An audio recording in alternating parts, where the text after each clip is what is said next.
Honneur et fidélité du samedi 23 novembre 2019, le temps de l'éditorial. Ces dernières semaines, l'on note comme une charge en règle contre notre pays, le Cameroun, à qui il est reproché des violations des droits de l'homme et sa préférence pour la solution militaire dans la crise sociopolitique vécue dans les régions du nord-ouest et du sud-ouest. Oui, tout à fait.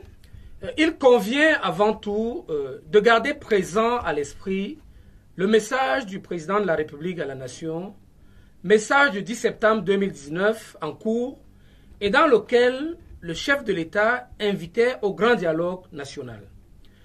Le chef de l'État y avait brossé le tableau de la situation dans nos régions du nord-ouest et du sud-ouest, depuis sa genèse jusqu'à son épilogue souhaité, en passant par les divers développements qu'elle aura engendrés. Dans ce message, il est question de réponses positives, opportunes et adéquates aux revendications de nos compatriotes. Il est aussi question d'offres de paix à l'adresse des combattants des groupes armés qui ne sont même plus traités de terroristes, mais de jeunes égarés. Notons que cette évolution dans le langage est en soi un marqueur de l'irénisme contenu dans l'intention du chef de l'État. Le grand dialogue national, en effet, s'est tenu avec le succès que l'on sait et ses conclusions sont activement mises en œuvre pour certaines, d'autres faisant l'objet d'études plus approfondies. Alors, prétendre à ce jour préconiser la tenue d'un vrai dialogue comme moyen d'une sortie de crise reviendrait tout bonnement à enfoncer une porte ouverte, à moins que ceux qui le préconisent n'entendent le piloter eux-mêmes, pourquoi pas, au gré de leurs seuls intérêts, ce qui nous étonne. Ce qui reviendrait à dénier au Cameroun toute souveraineté. D'autre part, alléguer de la continuelle radicalisation et de l'impénitence des terroristes comme étant la conséquence du durcissement des positions du gouvernement camerounais n'est rien d'autre qu'une piteuse affabulation, se traduisant par un lamentable travestissement de la vérité. En un mot, une imposture. Et ça devient une habitude. En tout cas, les masques n'ont pas fini de tomber.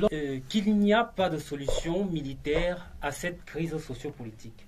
Qu'en dites-vous, commandant? À la vérité, jamais la solution militaire n'a été privilégiée dans la crise sociopolitique qui secoue les régions du nord-ouest et du sud-ouest.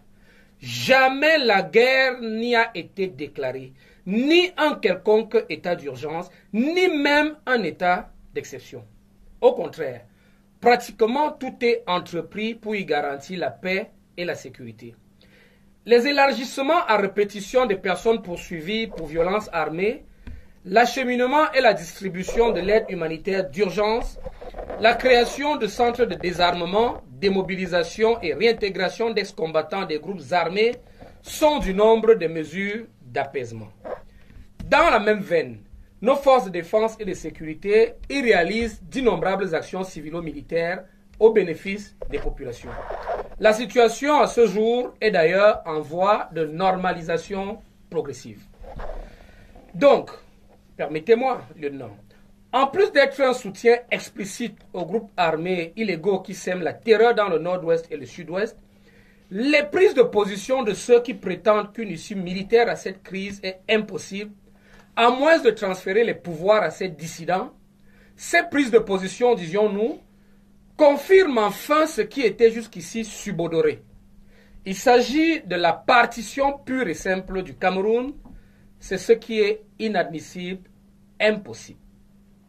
Quoi qu'il en soit, l'on devine à l'allure où s'enchaînent les manœuvres hostiles que l'ennemi court au désastre, d'où l'exacerbation de son courroux et les injonctions à peine voilées qui en émanent.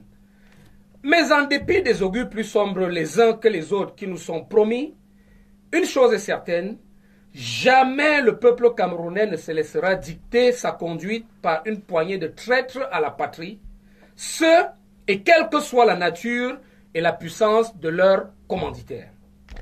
Au sujet de la crise socio-sécuritaire vécue dans certaines de nos régions, la détermination et l'inépuisable résilience du peuple camerounais seront exponentielles face à la fureur de ses ennemis. La patrie vaincra, la nation triomphera. À samedi prochain.